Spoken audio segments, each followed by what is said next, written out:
అందరికీ నమస్కారం. ఓం శ్రీ గురుభ్యో నమః. ఒక యోగి ఆత్మకథలో మనం పరమహంస గారి యొక్క ఆధ్యాత్మిక జీవిత విశేషాలు తెలుసుకుంటున్నాం కదండీ! అందుట్లో సందర్భంగా నిన్న శాంతి నికేతన్ స్థాపకుడు, నోబెల్ బహుమతి గ్రహీత, గీతాంజలి రచయిత అయిన మనం జనగణమన రచయిత అయిన రవీంద్రనాథ్ ఠాగూర్ గారి గురించి తెలుసుకుంటున్నామండి. రాంచీ విద్యాలయాన్ని స్థాపించిన రెండేళ్లకి రవీంద్రనాథ్ ఠాగూర్ దగ్గర నుంచి పరమహంస గారికి ఆహ్వానం వస్తుంది కలుసుకోమని. ఈయన ఎంతో సంతోషంగా వెళ్తారు. ఈయన వెళ్ళేసరికండి ఆ మహాకవి తన పట్టణ మందిరంలో కూర్చుని ఉంటారు. వీళ్ళు ఇద్దరు మొట్టమొదట కలుసుకున్నప్పుడు అనిపించినట్టే ఇప్పుడు కూడా ఆయన రూపం ఏ చిత్రకారుడైనా ఉత్తమ పురుషాకృతిని చిత్రించటానికి ఆదర్శంగా కనిపించేటట్టుగా అనిపించిందంటండి. ముఖానికి చుట్టూ పొడుగాటి జుట్టు, వంకల వంకల గెడ్డము ఉన్నాయంట. విశాలమైన దయార్ధ నేత్రాలు, దివ్య దరహాసము, అక్షరాల సమ్మోహపరిచే వేణునాదం వంటి కంఠస్వరము, దృఢంగాను, నిటారుగాను, గంభీరంగాను ఉండే ఆయన రూపం దాదాపు స్త్రీ సహజమైన మార్దవాన్ని, శిశు సహజమైన ఆనందమయ స్వచ్చి స్వచ్ఛదనాన్ని మేళవించినట్టు ఉందంటండి. కవిని గురించి ఆరుబయట ఆయన చదువు చెప్పడం, నిరాడంబరత, కుర్రవాడి సృజనశీలతకు సమృద్ధిగా అవకాశం కల్పించటం వంటి సమాన లక్షణాలు చాలా ఉన్నట్టు పరమహంస గారు కనిపెట్టారంట. సంగీతం ద్వారాను, గానం ద్వారాను వ్యక్తికి చెప్పుకోదగినంత ప్రాముఖ్యత ఇచ్చారంటండి శాంతినికేతనం విద్యార్థులు. మౌనకాలాలు పాటించటం మట్టుకు జరుగుతూ ఉంటుందంట. కానీ వాళ్ళకి ప్రత్యేక యోగాభ్యాసం ఏది కూడా నేర్పడం లేదంట. ఎక్కువ మౌనంలోనే ఉంటారంట. రాంచీలో విద్యార్థులందరికీ నేర్పే శక్తి సంవర్ధక యోగద అభ్యాసాల గురించి, అలాగే అక్కడ చేసే యోగ ధారణ పద్ధతుల గురించి పరమహంస గారు వివరిస్తూ ఉంటే ఆ మహాకవి ప్రశంసా సూచకమైన శ్రద్ధతో వింటూ ఉన్నారంటండి. ఠాగూర్ గారు చిన్నప్పుడు తన చదువులో ఎదురైన సంఘర్షణను 5వ తరగతి తర్వాత ఉమ్, బళ్ళోంచి పారిపోయాను అంటూ ఎంతో నవ్వుతూ చెప్పారంటండి. ఆయన చిన్నప్పుడు చదువుకోవడానికి పోయి చాలా బాగా అనిపించేదంట. ఆయన చేత ఆయన నీడనిచ్చే చెట్టు కింద, అలాగే విశాల ఆకాశం కింద ఆ శాంతినికేతాన్ని స్థాపించారంటండి. మీరు ఇది తమ్నైల్లో చూస్తే శాంతినికేతం బొమ్మ ఆ యొక్క ఆ ఒక చెట్టు దగ్గరే ఉంటదండి. ఆయనకి అంత ఇష్టం అనమాట. అందమైన తోటలో చదువుకుంటున్న చిన్న పిల్లలు గుంపు వైపు చూపించారండి. అదిగో అక్కడ ఉన్నారు చూడండి అని. పిల్లవాడు పువ్వుల మధ్య పాటలు పాడే పక్షుల మధ్య తన సహజ వాతావరణంలో ఉంటాడంట ఆ శాంతినికేతన్‌లో.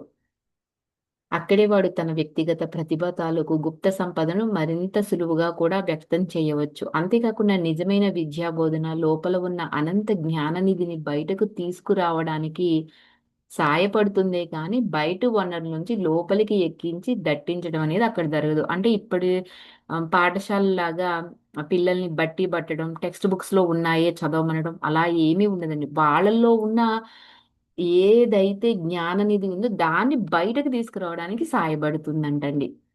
దాంతో ఈయన పరమహంస గారు ఏకీభవిస్తూ మామూలు బళ్ళలో గణాంక వివరాలు, చారిత్రక యుగాలు వంటి ప్రత్యేక కొందరు రాసిన పద్యాలు కుర్ర వాళ్ళకంటే ఆదర్శాత్మక వీరపూజ సంబంధమైన ఆ సహజత్వాలన్నీ కూడా సృష్టించిపోతున్నాయి. ఎందుకంటే వాళ్ళని ఆలోచించనివ్వటం లేదు, ఓన్‌గా చదవనివ్వట్లేదు. టెక్స్ట్ బుక్ చదివే వాళ్ళని ఏ ఎగ్జామ్ రాయనివ్వడం లేదు కదా!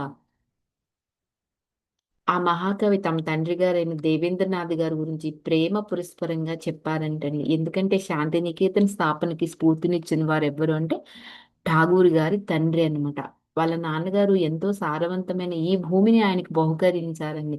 దీంట్లో అంతకు పూర్వమే ఆయనకి ఒక అతిథి గృహం, ఒక దేవాలయం కూడా వాళ్ళ తండ్రి గారు నిర్మించారంట. ఇక్కడ ఠాగూర్ గారి విద్యా బోధన ప్రయోగాన్ని 1901లో ఒక 10 మంది కుర్రవాళ్లతో ప్రారంభించారండి. నోబెల్ బహుమానంతో వచ్చిన 8,000 పౌండ్ల డబ్బు ఈ విద్యాలయ నిర్వహణకే ఖర్చు చేశారంట. మహర్షిగా పేరు పొందిన దేవేంద్రనాథ్ ఠాగూర్ గారు అంటే వాళ్ళ తండ్రి గారు అత్యంత గణనీయులైన వ్యక్తి. ఈ సంగతి ఆయన ఆత్మకథ చదివి మనం గ్రహించవచ్చంట. మంచి పడుచు వయసులో ఆయన 2 ఏళ్ల పాటు హిమాలయాల్లో ధ్యానంలో గడిపారంటండి. ఆయన తండ్రి ద్వారకానాథ్ ఠాగూర్ గారు ప్రజాహితంగా చేసిన దాన ధర్మాల వల్ల వంగదేశం అంతకు కూడా ఎంతో ఆదర్శప్రాయులయ్యారంట.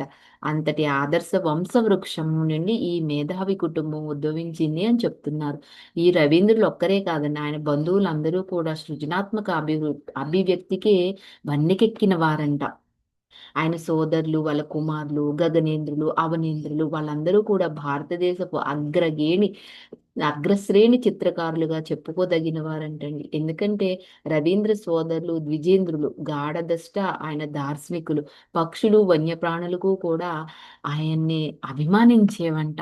అంతటి గొప్ప వ్యక్తి అంటండి. ఆ రోజు రాత్రి వీళ్ళిద్దరూ కూడా అతిథి గృహంలో ఉండిపోమని కోరారంట రవీంద్రుడు.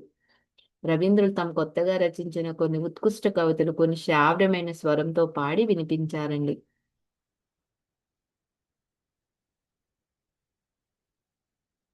చాలా మటుకు ఆయన పాటలు, నాటికలు విద్యార్థుల ఆహ్లాదం కోసమే రాశారు. వాటిని శాంతివనంలోనే రచించేవారంట. ఆయన పద్యాల్లో ఈయన కనిపించిన సొగసు ఏంటంటే పరమహంస గారికి దాదాపు ప్రతి పంక్తిలోనూ కూడా దేవుణ్ణి ప్రస్తావిస్తూ ఉన్నప్పటికీ ఆయన పవిత్ర నామాన్ని చాలా అరుదుగా పలకడమంట. గానం చేసేటప్పుడు కలిగే ఆనందంలో ఆ, నన్ను నేనే మరిచిపోయి నాకు ప్రభువైన నిన్ను మిత్రమా అని పిలుస్తుంటాను అని రాశారంటండి. షురేర్ ఘోర్నే అస్నాకే జాయి బూలే బంధు బలే డాకి మోర్ ప్రభుకే అని. ఎందుకు అంటే ఆ మర్నాడు మధ్యాహ్న భోజనం అయిన తర్వాత మహాకవి గారి దగ్గర తప్పనిసరిగా సెలవు తీసుకున్నారండి. ఈయన చెప్పారు కదండి ఆయన విశేషాలన్నీ. అప్పటికే ఆయన చిన్న విద్యాలయం ఇప్పుడు విశ్వభారతి పేరుతో ఒక అంతర్జాతీయ విశ్వవిద్యాలయంగా వృద్ధి చెందింది. అనేక దేశ విద్యార్థులకు ఇక్కడ ఆదర్శవంతమైన వాతావరణం లభిస్తుందని ఎంతో ఆనందంగా అనిపించిందండి. తమ 60వ వడిలో రవీంద్రులు చిత్రకళను కూడా చాలా నిష్ఠగా అభ్యసించారు. ఆయన గీసిన చిత్రాలను కొంతకాలం క్రితం ఐరోపాలోని ముఖ్య నగరాల్లో న్యూయార్క్ లో కూడా ప్రదర్శించారండి.